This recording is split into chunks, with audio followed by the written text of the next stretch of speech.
ಇವತ್ತು ಶೂಟಿಂಗ್ ಇತ್ತು ಕೃಷ್ಣ ರೊಕ್ಕು. ನಾನು ಅದರಲ್ಲಿ ಪ್ರಧಾನ ಪಾತ್ರ ವಹಿಸಿದ್ದೀನಿ. ನಾನು ಶೂಟಿಂಗ್ ಹೊರಡೋವಾಗ ಮ್ಯಾನೇಜರ್ ಫೋನ್ ಮಾಡಿದರು, ಸರ್ ಶೂಟಿಂಗ್ ಕ್ಯಾನ್ಸಲ್ ಅಂತ. ಯಾಕಪ್ಪ ಕ್ಯಾನ್ಸಲ್? ದಿಲೀಪ್ ಅವ್ರು ಹೋಗ್ಬಿಟ್ರು ಅಂತ. ಯಾವ ದಿಲೀಪ್? ಸರ್ ನಮ್ಮ ದಿಲೀಪ್ ಸರ್. ಬೈದ್ಬಿಟ್ಟೆ ನಾನು, ಫೋನ್ ಇಟ್ಟೆ, ಬೈದ್ಬಿಟ್ಟು ಮತ್ತೆ ಫೋನ್ ಮಾಡಿದ್ರು. ಸರ್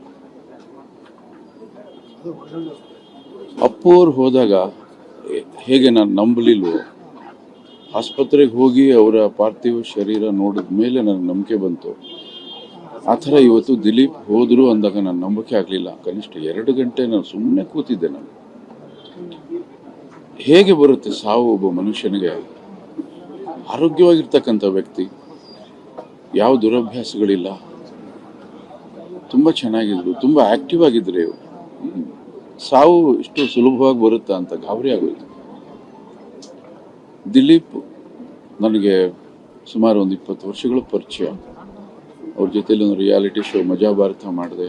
ಅದಕ್ಕೆ ಮೊದಲು ಅವ್ರು ಕಲಾವಿದರಾಗಿದ್ದರು. ಭಾಳಷ್ಟು ಸಲ ಭೇಟಿಯಾಗಿದ್ದೆ ನಾನು.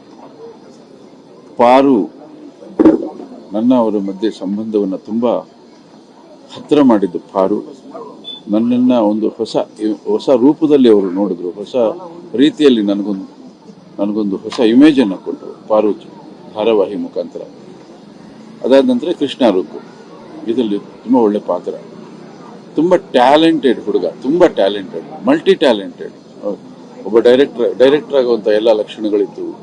ಕಲಾವಿದನಾಗಿ, ಬರಹಗಾರನಾಗಿ, ಒಬ್ಬ ಪ್ರೊಡಕ್ಷನ್ ಎಕ್ಸಿಕ್ಯೂಟಿವ್ ಆಗಿ ಸದಾ ಹಸನ್ಮುಖಿ, ನಗ್ನಗ್ತಾ ಇರ್ತಾ ಇದ್ರು. ಎಷ್ಟೇ ಒತ್ತಡಗಳಿದ್ರು ಕೂಡ ಬಹಳ ಕೂಲಾಗಿ ಹ್ಯಾಂಡಲ್ ಮಾಡ್ತಿದ್ದಂಥ ವ್ಯಕ್ತಿ ಇವತ್ತು ಖಂಡಿತ ಈ ಶಾಕಿಂದ ಹೊರಗಡೆ ಬರೋಕ್ಕೆ ಬಹಳ ಸಮಯ ಬೇಕು.